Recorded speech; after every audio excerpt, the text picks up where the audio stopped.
بسم اللہ الرحمن الرحیم۔ السلام علیکم ورحمۃ اللہ وبرکاتہ۔ تمام مسلمانوں کو میرا سلام۔ آج میں آپ کو بہت ہی زیادہ مجرب وظیفہ بتانے لگی ہوں۔ بہت ہی زیادہ مجرب وظیفہ، بارہا آزمودہ وظیفہ ہے یہ۔ جس نے بھی یہ وظیفہ کیا ہے فیض پایا ہے۔ آج 14 ذی الحج جمعۃ المبارک کا دن ہے۔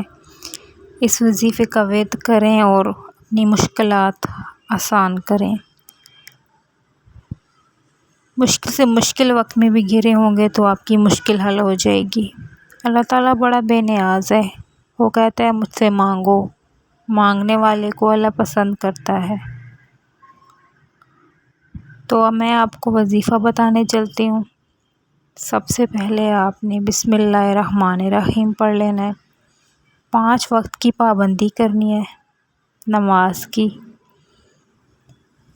آپ یہ کسی بھی نماز کے ساتھ پڑھ سکتے ہیں۔ باوضو آپ نے کسی ایسی جگہ کا انتخاب کرنا ہے جہاں کوئی شور وغیرہ نہ ہو۔ پورا دھیان آپ نے اپنے وظیفے پہ رکھنا ہے اور اپنے ذہن میں اس مقصد رکھنا ہے جو آپ کا مقصد ہو، جس مقصد کے لیے آپ یہ وظیفہ کر رہے ہیں۔ چاہے کوئی بھی پریشانی ہے، گھریلو ناچاکیاں ہیں، یا پھر آپ کے میاں بیوی کے مسائل ہیں، قرضے کے مسائل ہیں، کوئی سا بھی مسائل ہے، آپ کا بیماری ہے، کوئی سی بھی پریشانی ہے، بڑی سے بڑی پریشانی ہے، ناممکن سے ناممکن ہے، سب ممکن ہو جائے گا اس وظیفے سے۔ رب تعالیٰ سب ممکن کر دے گا، اس کی اتنی برکت ہے۔ بسم اللہ الرحمن الرحیم پڑھ لینا ہے اور سورہ فاتحہ پڑھنی ہے آپ نے۔ بسم اللہ الرحمن الرحیم۔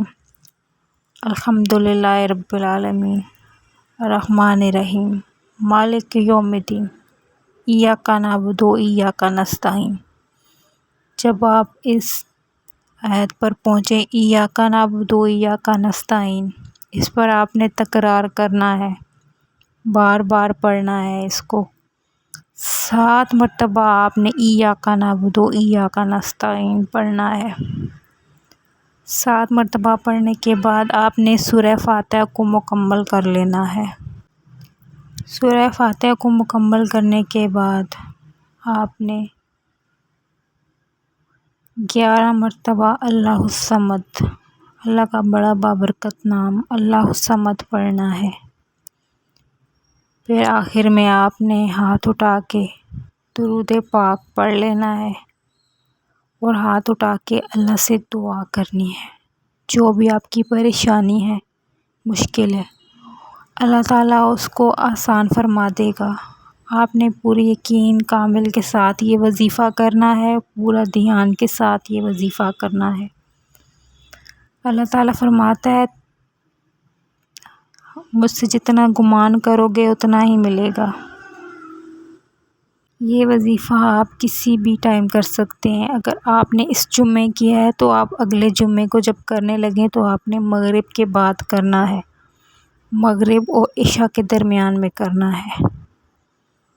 بہت ہی بابرکت وظیفہ ہے، آپ کو اس کی برکات کا اندازہ ہو جائے گا کرنے کے بعد۔ رزق کی تنگی ہے تو اس میں بھی اضافہ ہو جائے گا، ہر قسم کی تنگ دستی ختم ہو جائے گی۔ اس وظیفے کی اجازت ہر کسی کو، ہر کوئی کر سکتا ہے۔ اس وظیفے کو کریں، اللہ تعالیٰ ہماری تمام پریشانیاں دور فرمائے، اللہ تعالیٰ ہمارے گناہوں کو معاف کرے، اللہ تعالیٰ ہم گنہگاروں کے گناہوں کو معاف کرے۔ آمین ثم آمین یا رب۔